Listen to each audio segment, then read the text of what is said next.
สบายดีพ่อแม่พี่น้องป้องปายเบิดสุคนเนาะ FC ทั้งช่องบ่ภูมิชาแนลเนาะวันนี้บ่ภูมิก็สิมาตามแนวทางเนาะสำหรับเวลาสตาร์พี่น้องเนาะของงวดวันที่26เนาะพี่น้องเนาะมื้อนี้บ่ภูมิบ่ได้ลงแนวทางให้พี่น้องเนาะก็น่าเสียดายอยู่เนาะพี่น้องเนาะบ่ภูมิบ่ได้ลงแนวทางให้แต่ว่าบ่ภูมิสิมาให้เบิ่งแนวทางของงวดวันที่25เนาะพี่น้องเนาะว่ามันมาบ่อันนี้คืองวดวันที่25เนาะนี่ให้เด่น6 7 8เนาะผลมันออกยังพี่น้อง 10เนาะสำหรับงวดวันที่25เนาะอันนี้ผลมันออก10ข้างล่างออก11สำหรับชุดตัวเด่นเนี่ยบ่มาเนาะพี่น้องเนาะแต่ว่าในชุดวินเนี่ยมาเนาะนี่เนาะสำหรับชุดวินเมื่อวานเนี่ยเนาะพี่น้องเนาะก็ถือว่าปังอยู่เมื่อวานนี่1001นี่อันนี้แค่เอามาให้เบิ่งเด้อพี่น้องเด้อนี่บ่ภูมิบ่ได้ลงแนวทางให้เนาะเดี๋ยวบัดนี้บ่ภูมิสิเอากระดานไปทำงานนำเนาะพี่น้องเนาะจักสิได้ลงแนวทางให้พี่น้องนะก็ไปตามกันต่อเนาะบัดนี้สำหรับแนวทางงวดวันที่27เนาะสำหรับเวลาสตาร์เนาะพี่น้อง27เมษายน68บ่ภูมิบ่ได้เอากระดานไปนำก็เลยบ่ได้ลงแนวทางให้พี่น้องเนาะพี่น้อง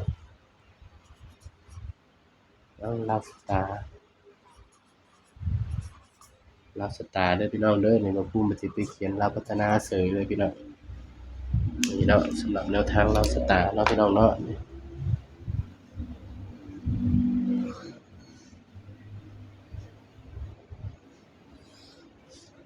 ลาวสตาร์เนาะพี่น้องเนาะงวดวันที่27พี่น้องมันออกมื้อนี้ก็อีหยัง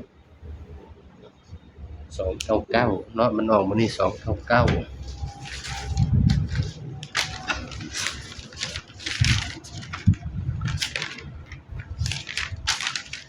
อกมื้อนี้299 57299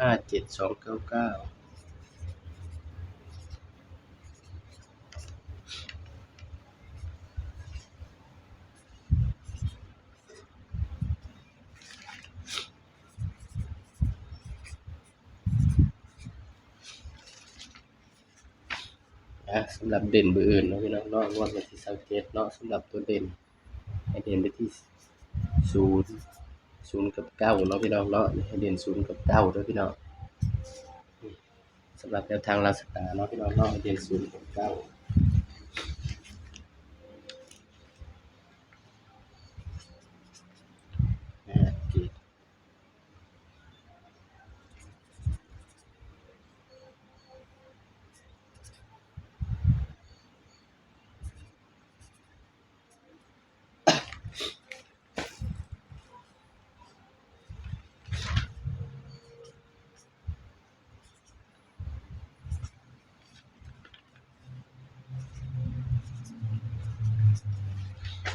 บัดนี้ก็มาจับคู่กับบ่คู่เนาะพี่น้องเนาะสำหรับตัวเด่นเอาก็ได้เนาะพี่น้องเด่น0กับ9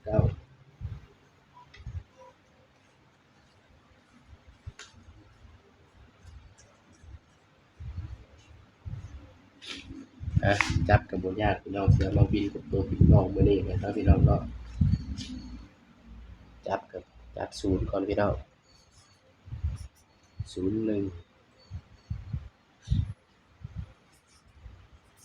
02 05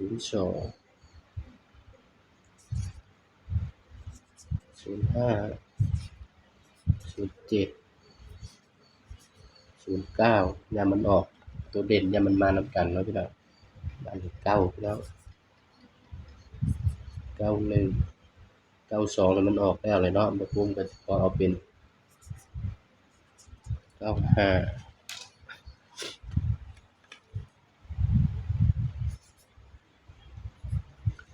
97 98นี่เด้อพี่น้องสำหรับแนวทางเวลาสตาร์เนาะพี่น้องเนาะนี่ของงวดวันที่27เนาะพี่น้องเนาะนี่บัดนี้ตัวเด่นเนาะให้เด่นที่9เด้อพี่น้องย้ำว่าตัวเลขก็เป็นเพียงแนวทางเด้อพี่น้องเด้อมีเข้ามีหลุดเนาะสำหรับชุดวินเดี๋ยวบ่ภูมิลงให้เบิ่งเนาะชุดวินก็คือ5890พี่น้องถ้าว่าใครชื่นชอบชุดวินก็เอาไปตัดเล่นเอาเด้อพี่น้องเด้อนี่58 59 50เนาะ นี่ก็เป็นเพียงแนวทางเนาะพี่น้องเนาะสำหรับตัวเราสตาร์เฮาพี่น้องอย่างแม่นมื้ออื่นนี่ศูนย์ก็ต้องมาแหละพี่น้องเพราะว่าบ่ฮู้ว่าสิศูนย์หยังดีเนาะพี่น้องเนาะมื้ออื่นนี่ย้านมันเบิ้ลเนาะพี่น้องเนาะการเบิ้ลก็คือ00นี่แหละพี่น้อง99เนาะนี่24689คือหลายโตแต่เนาะพี่น้องเนาะถ้าพี่น้องมักตัวใดก็ตัดเอาไปเล่นเอาเด้อพี่น้องเด้อนี่บ่ภูมิก็ให้เพื่อเป็นแนวทางเนาะพี่น้องเนาะชุด3ตัวมิดเดียวพี่น้อง130เด้อพี่น้องสำหรับคลิปนี้เนาะบ่ภูมิก็ฝากพี่น้องไว้เพียงส่ำนี้เนาะอย่าลืมกดไลค์กดแชร์กดติดตามบ่ภูมิ Channel นี่เด้อพี่น้องเด้อสบายดีครับ